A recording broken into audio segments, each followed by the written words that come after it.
नमस्कार शेतकरी बांधवांनो, लागवड आता चालू झालेली आहे पेरूची सगळ्याच ठिकाणी. ही आज आम्ही वेगळी व्हरायटी दाखवत आहोत. ही अलाहाबाद सफेदा व्हरायटी आहे. Taiwan pink, red diamond, VNR अशा सगळ्या व्हरायटी आपल्याला माहिती आहे. ही अलाहाबाद सफेदा, याला सफेदा व्हरायटी पण म्हणतो आपण. तैवान पिंक सारखीच असते पण पेरू व्हाईट असतो, गोड पण असतो, राऊंड शेप पण असतो. ही बॅगमधली हुंडी आहे. तुम्हाला मागे पण सांगितलं, कधी पण हुंडी घेताना शेतकऱ्यांनी अशी व्हाईट रूट असायला पाहिजे, पहिली गोष्ट. दुसरी गोष्ट, लागवड करताना काय करायला पाहिजे. आपले जे शेतकरी, सर तुमचं नाव सांगा. स्वतः व्यवसायाने सर आहेत, रिटायर झालेले आहेत. नाव सांगा एकदा तुमचं. तानाजी बाजीराव रिकामी. तानाजी बाजीराव रिकामी. त्यांच्या शेतावरती आहोत आम्ही. 8x4 ची लागवड आहे. द्राक्षाचं यांचं उत्पन्न त्यांनी घेतलेलं होतं. आता द्राक्ष काढून पेरू इथं लागवड केलेली आहे. लागवड करताना त्यांनी हा पेपर पण टाकलेला आहे, बरोबर. पेपर का बरं टाकतो आपण? पेपर टाकला तरी चालतो, नाही टाकला तरी चालतो, पण गवतावरती चांगलं नियंत्रण मिळवायचं असेल तर तुम्हाला तो पेपर टाकावा लागतो. इनलाईन केलेला आहे कारण की माळरान आहे. ऑनलाईनही तुम्ही करू शकता ड्रिपर, बरोबर. आता रोपं आणि शेंडा कधी मारायचा? रोपं अशा प्रकारचे आहे. रोपं तुम्हाला ओके वाटले? एकदम छान, सुंदर सुंदर रोपं आहेत, बरोबर. तर ह्या अशा प्रकारचे रोपं लागवड केली. आता लागवड केल्यानंतर बघा, यांनी लगेच सपोर्ट लावला. आता पावसाळ्याचा काळ आहे, हवा खेळती राहते, इकडे तिकडे जाते, तो हे होऊ शकतो, म्हणून लगेच सपोर्ट लावला. कामाचं नियोजन एकदम प्रॉपर आहे. एक आठवड्याभरात आपल्याला याचा शेंडा कट करायचा सर. बघा इथं, कारण की हा सळ वाढतोय ना, हा शेंडा कट करून टाकायचा.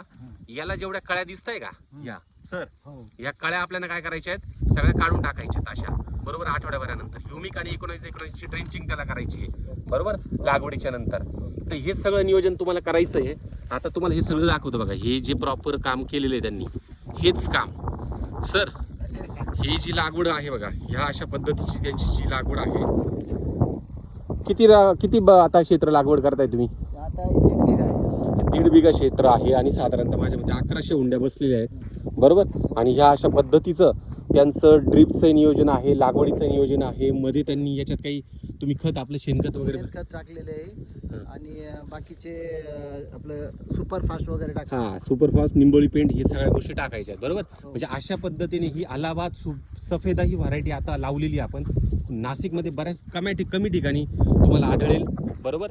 पण बघूया आता याचं सगळं डिटेल्स मी तुम्हाला सांगणार आहे. पण लागवड करताना कशी करायला पाहिजे, सपाट जमिनीवरती ही तुम्ही करू शकता.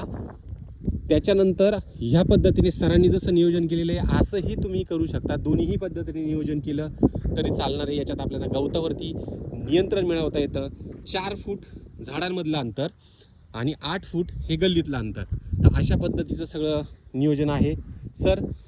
बरोबर आठवड्यानंतर 10 ह्युमिक आणि 19-19 ची ड्रेंचिंग तुम्हाला करायची. 10 दिवसांनी साधारणतः 3 ड्रेंचिंग. धन्यवाद.